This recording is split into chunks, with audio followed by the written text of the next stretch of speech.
नमस्कार। प्रभात साक्षी news network और आप सभी का स्वागत है। भारतीय सेना ने बताया है कि पाकिस्तान के सशस्त्र बलों ने गुरुवार और शुक्रवार की दरमियानी रात को पूरी पश्चिमी सीमा पर ड्रोन और अन्य हथियारों का इस्तेमाल करते हुए कई हमले किए, जिन्हें प्रभावी ढंग से विफल कर दिया गया। भारतीय सेना ने सोशल मीडिया मंच एक्स पर एक पोस्ट साझा करके बताया कि पाकिस्तानी सैनिकों ने जम्मू कश्मीर में नियंत्रण रेखा पर संघर्ष विराम समझौते का कई बार उल्लंघन किया। इस पोस्ट के साथ एक छोटा वीडियो क्लिप भी साझा किया गया है। सेना ने कहा कि सभी नापाक इरादों का बलपूर्वक जवाब दिया जाएगा। सेना ने लिखा, ऑपरेशन सिंदूर पाकिस्तानी सशस्त्र बलों ने 8 और 9 मई 2025 की दरमियानी रात को पूरी पश्चिमी सीमा पर ड्रोन और अन्य हथियारों का उपयोग करके कई हमले किए। पाकिस्तानी सैनिकों ने जम्मू कश्मीर में नियंत्रण रेखा पर संघर्ष विराम का भी कई बार उल्लंघन किया। भारतीय सेना ने कहा कि ड्रोन हमलों को प्रभावी ढंग से विफल किया गया और संघर्ष विराम उल्लंघन का मुंहतोड़ जवाब दिया गया।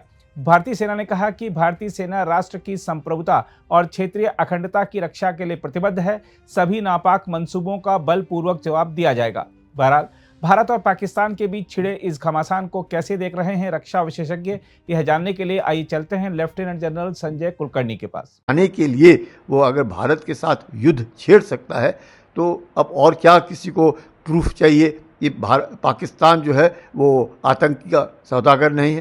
पाकिस्तान तो आतंक का सौदागर है और अब उसको उसी भाषा में जवाब भी दिया जाएगा। देखिएगा, चाहे भारत ने युद्ध की घोषणा ना की हो, ऑपरेशन सिंदूर चल रहा है, लेकिन युद्ध की पूरी प्रक्रिया जो है वो युद्ध की ही है। पाकिस्तान ने कोई कसर नहीं छोड़ी भारत के बरखिलाफ युद्ध छेड़ने की। जो भी उसकी क्षमता थी पाकिस्तान इस्तेमाल कर रहा है, चाहे वो साइबर हो, चाहे फिर ड्रोन्स हो, चाहे वो मिसाइल्स हो, चाहे उसके फाइटर एयरक्राफ्ट्स हो, या फिर जो कुछ भी उसके पास उसकी औकात है वो इस्तेमाल कर रहा है। भारत ने सब कुछ अपना अभी तक इस्तेमाल नहीं किया है, लेकिन भारत पाकिस्तान को सबक तो सिखाएगा। हम यकीन करेंगे, हमने ज़रूर अपने कई हवाई अड्डे हैं उनको बंद किया। कल रात हमने ब्लैकआउट कई देशों में, कई प्रांतों में कल ब्लैकआउट हुए। जिस प्रकार से राजस्थान हुआ, आपका पंजाब हुआ, जम्मू कश्मीर हुआ, लद्दाख हुआ, ये जितने भी प्रांत जो पाकिस्तान से सटे हैं उनको कल रात उन्होंने एक भयानक रात उन्होंने देखी और देखा कि भारत की फ़ौज कितनी सक्षम है, भारत का नेतृत्व कितना सुदृढ़ है और जिस प्रकार से वो सब मिल करके एकजुट हैं। और उन्होंने देखा कि किस प्रकार से पाकिस्तान के ड्रोन्स और मिसाइल्स गिराए जा रहे हैं रात को, तो उनका भी हौसला अफजाई हुई है। लेकिन ज़रूर नुकसान जो LOC के ऊपर है, जिस प्रकार से आर्टिलरी का फायरिंग करके पाकिस्तान ने किया है, उसका भी मुंह तोड़ जवाब भारत दे रही है। तो मुझे पूरी उम्मीद है कि विश्व जो है वो पाकिस्तान के ऊपर प्रेशर डालेगा और अगर पाकिस्तान लड़ना चाहता है तो दो हाथ हो जाए, कोई चिंता नहीं है, क्योंकि शक्ति तो शांति में है। अगर हमने शांति रखना है तो हम और शक्तिवान होंगे, नहीं तो फिर मुश्किल है। पाकिस्तान को सबक सिखाने का वक्त आ गया है। पानी सर के ऊपर से बह गया है, अब दो चारे नहीं हैं। इट इज़ नाउ और नेवर। ये खबरें आ रही हैं कि जनरल मुनीर जो पाकिस्तान के chief of the army staff है, उनको या तो अरेस्ट कर लिया गया है या उनको सत्ता से हटा दिया गया है। और जनरल मिर्ज़ा जो एक माने जाते हैं कि ऐसे इतने जिहादी नहीं हैं जितने कि जनरल मुनीर थे, जिनका नाम ही सैयद हाफिज़ मुनीर कह सकते हैं, क्योंकि एक जिहादी। और पाकिस्तान में ये कहा जा रहा है कि जनरल मुनीर ने ही पाकिस्तान को इस मकाम पर ला पहुंचाया कि उसको युद्ध करना पड़ा। और ये जो जिहादी एक मानसिकता है पाकिस्तान में, क्योंकि ये जो इनका मुनीर है उसकी मानसिकता एक जिहादी की है, तो पाकिस्तान के बीच एक तरीके से बातचीत हो रही है कि मुनीर ने पाकिस्तान को ऐसी स्थिति में जा पहुंचाया कि पूरे विश्व भर में पाकिस्तान की छवि खराब हो गई। पाकिस्तान हिंदुस्तान के सामने टिक नहीं पा रहा, 4 दिन से ज़्यादा लड़ने की काबिलियत नहीं है। उसके बावजूद भी उसने जिस प्रकार से भारत के ऊपर युद्ध छेड़ा है और अब हार की नौबत पे आया है, तो कहा जा रहा है कि जनरल मिर्ज़ा ने नया पद संभाला है और आज की तारीख में जनरल मिर्ज़ा जो हैं वो पाकिस्तान के चीफ ऑफ आर्मी स्टाफ हैं।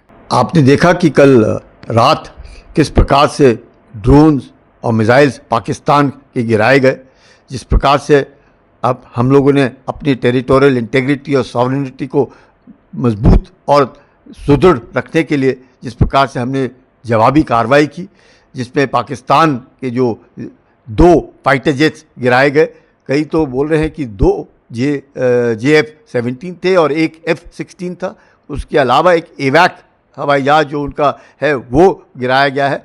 तो पाकिस्तान को ज़बरदस्त झटका लगा है और पाकिस्तान में भी बलूचिस्तान में जिस प्रकार से कार्रवाई हो रही है, बलूचिस्तान लिबरेशन आर्मी ने पाकिस्तान के सैनिकों को मारा है, उनको घात लगा करके उनको मारा है और कई प्रांतों में बलूचिस्तान में उन्होंने पाकिस्तान के झंडे उतारे हैं और अपने बलूचिस्तान ने अपने झंडे उधर लहरा रहे हैं। ये साफ दर्शाता है जो उनके फजलुर रहमान उनके नेशनल असेंबली में कह रहे थे बार बार कि बलूचिस्तान में कई एक ऐसे प्रांत हैं जिनके वहाँ पर पाकिस्तान की फ़ौज ने सब भगोड़े हो गए हैं, वहाँ की पुलिस जो है भगोड़ी हो गई है और सब कुछ बलूचिस्तान लिबरेशन आर्मी का राज चल रहा है।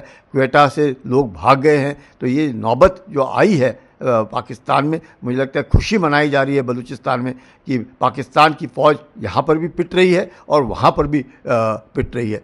तो मेरे को याद आ रहा है मेरे सुबेदार मेजर जो मेरे साथ पलटन में होते थे, वो उन्होंने मुझे परसों रात फ़ोन किया, उन्होंने यही कहा, साहब इनका हुक्का पानी बंद करो तभी ये सुधरेंगे, जब तक आप इनका हुक्का पानी बंद नहीं करेंगे तब तक ये नहीं सुधरेंगे। तो वक्त आ गया है पाकिस्तान का हुक्का पानी बंद करना। भारत के ऊपर परसों से ही लगातार पाकिस्तान ड्रोन और मिसाइल्स से हमला कर रहा है और कल रात उसने अपने फाइटर एयरक्राफ्ट्स भी इस्तेमाल किए, जिसमें उसने 2 फाइटर एयरक्राफ्ट्स गंवाए और एक एवैक उसका जो है वो गिर गया। तो इस तरह की जो लड़ाई पाकिस्तान ने छेड़ी है, अब उसका जवाब हमें देना होगा, क्योंकि अब तक भारत 22 अप्रैल को जो हुआ पहलगाम में जिस प्रकार से बर्बरता से पाकिस्तान के स्पॉन्सर आतंकियों ने पर्यटकों को जान से मारा और वो भी मज़हब के ऊपर मारा, उसको लेकर के भारत ने जिस प्रकार से 7 मई को बड़ा कैलिब्रेटेड रिस्पांस, जिसमें सिर्फ वो आतंकी जो इंफ्रास्ट्रक्चर है पाकिस्तान के अंदर और ख़ासकर 11 ऐसे अड्डे जहाँ पे पाकिस्तान जैश ए मोहम्मद, लश्कर तैयबा, हिजबुल मुजाहिदीन ऐसे आतंकी संगठनों को एकत्रित रखता था, ट्रेनिंग देता था, उनको फंडिंग करता था, सब कुछ वहाँ पर था, जो पाकिस्तान की फ़ौज लगातार उनको ट्रेन करके भारत के अंदर ढकेलती थी आतंक फैलाने में। तो उसके बाद जिस प्रकार से पाकिस्तान ने कार्रवाई की है, अब उसका जवाब देना बहुत ज़रूरी है, क्योंकि ऑपरेशन सिंदूर था मकसद आतंक के बरखिलाफ़, पाकिस्तान के बरखिलाफ़ नहीं, आतंक के बरखिलाफ़। अब वो आतंक क्योंकि पाकिस्तान से ही शुरू होता है, तो उसमें भी हमने यकीन किया कि कोई भी सिविलियन जो बस्ती है उसको नुकसान ना पहुँचे, पाकिस्तान के कोई मिलिट्री इंस्टॉलेशंस हैं उनको नुकसान ना पहुँचे।